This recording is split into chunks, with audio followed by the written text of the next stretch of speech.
हर बार अंधेरा होने से पहले ये आदमी अपने घर के दरवाजे पर अल्कोहल छिड़कता है। घर लौटते ही वह सबसे पहले अपने कुत्ते को साफ करता है। जैसे ही वह देखता है कि सूरज डूबने वाला है, वह तुरंत खास स्टील की प्लेटें लगाकर दरवाजे और खिड़कियां बंद कर देता है। लेकिन घर में एक भी रोशनी न होने के बावजूद भी उसे खुद को सुरक्षित महसूस नहीं होता। वह अपनी राइफल को सीने से लगाए कुत्ते के साथ बाथटब में सिमट कर बैठ जाता है, तभी उसे चैन मिलता है। दरअसल आदमी ने इतनी कड़ी सुरक्षा इसलिए की है क्योंकि जैसे ही रात का अंधेरा छा जाता है, बाहर की दुनिया इंसानों की नहीं रह जाती। वहाँ भयानक ज़ॉम्बीज़ के झुंड सड़कों पर आतंक मचाते हुए घूमते हैं, क्योंकि लगभग 5 साल पहले 2012 में एक वायरस ने कहर बरपा दिया। इस वायरस ने 90% इंसानों को मार डाला, जबकि 9% लोग ज़ॉम्बी में बदल गए। ये ज़ॉम्बी धूप से डरते हैं, सिर्फ रात में निकलते हैं और उनकी सूंघने की शक्ति बेहद तेज होती है। वहीं हमारी कहानी का मुख्य किरदार विल इस वायरस से बचा हुआ है, क्योंकि वो पूरी दुनिया में 1% से भी कम लोगों में आता है जिनकी एक स्ट्रॉन्ग एंटीबॉडी है। विल अपनी फोर्ड मस्टैंग चलाते हुए सुनसान न्यूयॉर्क की सड़कों पर तेजी से दौड़ रहा था। वह शहर के बीचों बीच एक हिरण का पीछा कर रहा था। इस दुनिया में जहां अब सिर्फ वही अकेला बचा है, खाना सबसे बुनियादी और सबसे जरूरी जरूरत बन चुका है। लेकिन जैसे ही वह शिकार करने ही वाला था, अचानक एक शेरनी झपट पड़ी और उससे पहले ही हिरण को घेर लिया। शिकार छिनते देख विल शेरनी को मारने का सोचता है, तभी एक शेर और एक शावक भी बाहर आ जाते हैं। तीनों को देखकर विल को अपने मरे हुए परिवार की याद आ जाती है। वह गोली नहीं चलाता, क्योंकि वह जानता है कि शेर प्रकृति का संतुलन बनाए हुए हैं। बचे हुए लोगों की तलाश में बाहर निकलने से पहले वह अपने अंडरग्राउंड मेडिकल रूम में जाता है और देखता है कि इलाज से म्यूटेंट चूहे सामान्य हुए हैं या नहीं, लेकिन अभी भी उसे कोई फर्क नजर नहीं आता। दरअसल विल एक बेहतरीन वैज्ञानिक है। उसने वायरस वैक्सीन पर आधारित जीन थेरेपी विकसित की है। जब उसे लगा कि आज का दिन भी निराशाजनक रहेगा, तभी उसने देखा कि एक म्यूटेंट चूहे में अब हमला करने की ताकत नहीं रही। इससे उसे अंदाजा हुआ कि चूहा धीरे धीरे सामान्य हो रहा है। अगर यह चूहे पर किया गया एक्सपेरिमेंट सफल हुआ तो वह उन ज़ॉम्बीज़ को भी सामान्य इंसान में बदल सकता है। दिन के समय बचे हुए लोगों और ज़ॉम्बीज़ के ठिकानों की तलाश के लिए विल हर रोज सुबह ठीक 8 बजे घर से निकलता है। वह हर दिन गाड़ी चलाकर वीडियो स्टोर जाता है, वहाँ सीढ़ी बदलता है और पहले से रखे गए पुतलों से हालचाल पूछता है। ये देखकर कोई कल्पना भी नहीं कर सकता है कि कोई इंसान कितना अकेला हो सकता है कि उसे पुतलों को दोस्त बनाना पड़े। वह अपने द्वारा गए हर स्थान को नक्शे पर चिन्हित करता है और उन जगहों पर खाना और जरूरी सामान इकट्ठा करता है। अन्य बचे हुए लोगों की तलाश में वह हर दिन ठीक दोपहर 12 बजे रेडियो पर कॉल करता है और चमत्कार की उम्मीद में गाड़ी चलाकर घाट तक पहुंचता है। लेकिन पूरे 3 साल बीत गए, उसे कभी कोई जवाब नहीं मिला। अकेलेपन को कम करने के लिए विल दोपहर में एंटरप्राइज एयरक्राफ्ट कैरियर पर जाता है और एक विमान पर खड़े होकर गोल्फ खेलता है। लेकिन इसी दौरान उसके कुत्ते ने कुछ अजीब देखा। दूर कहीं हलचल हो रही थी। विल तुरंत राइफल उठाता है, स्कोप से देखता है और पाता है कि वह एक हिरण है। वह बिना देर किए कुत्ते को लेकर शिकार पर निकल पड़ता है। लेकिन तभी एक बुरी घटना घट जाती है। हिरण इधर उधर भागते भागते गलती से एक बंद जगह में फंस जाता है और घबराकर इमारत के अंदर घुस जाता है। शायद कुत्ते को बहुत समय से मांस नहीं मिला था, इसलिए वह भी बिना डरे उसके पीछे इमारत में घुस जाता है। विल उसे रोकने की कोशिश करता है।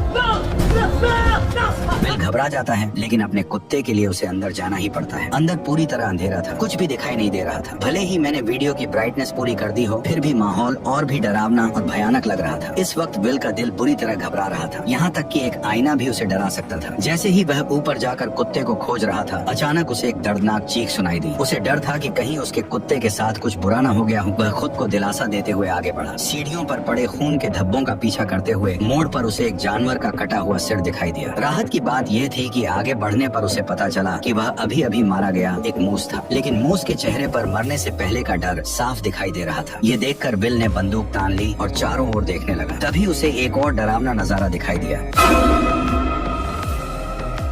देखते ही देखते ज़ॉम्बीज़ का एक झुंड उससे 5 मीटर से भी कम दूरी पर था। विल को अपने कुत्ते के लिए हिम्मत जुटाकर अंदर जाना पड़ा। आखिरकार उसे एक मेज के नीचे उसका जर्मन शेफर्ड मिल जाता है, जो बेहद डरा हुआ लग रहा था। जैसे ही वह आगे बढ़कर कुत्ते को पुकारने वाला था, कुत्ते की निगाहें सीधी विल की पीठ के पीछे टिक गई। विल को कुछ गड़बड़ महसूस होती है। जैसे ही उसने पीछे मुड़कर देखा, एक भयानक दृश्य सामने आया। विल अपने कुत्ते के साथ पागलों की तरह बाहर की ओर भागने लगा, लेकिन आखिरकार वे ज़ॉम्बीज़ के हाथों पकड़े गए। लेकिन अच्छी बात यह रही कि विल समय पर काली खिड़की से बाहर कूद गया और जैसे ही उस पर धूप पड़ी, ज़ॉम्बी तुरंत जमीन पर घायल हो गया। अभी अभी का अनुभव भले ही विल को डरा गया, लेकिन इसी वजह से ठिकाना भी मिल गया। ज़ॉम्बीज़ पर प्रयोग करने के लिए विल ने बाहर एक जाल बिछाया। उसने अपने ही खून की एक शीशी निकाली और उसे इमारत के दरवाजे पर रख दिया, जबकि खुद बाहर छिपकर बैठ गया। वाकई सिर्फ 2 मिनट 30 सेकंड के अंदर ही एक ज़ॉम्बी जाल में फंस गया।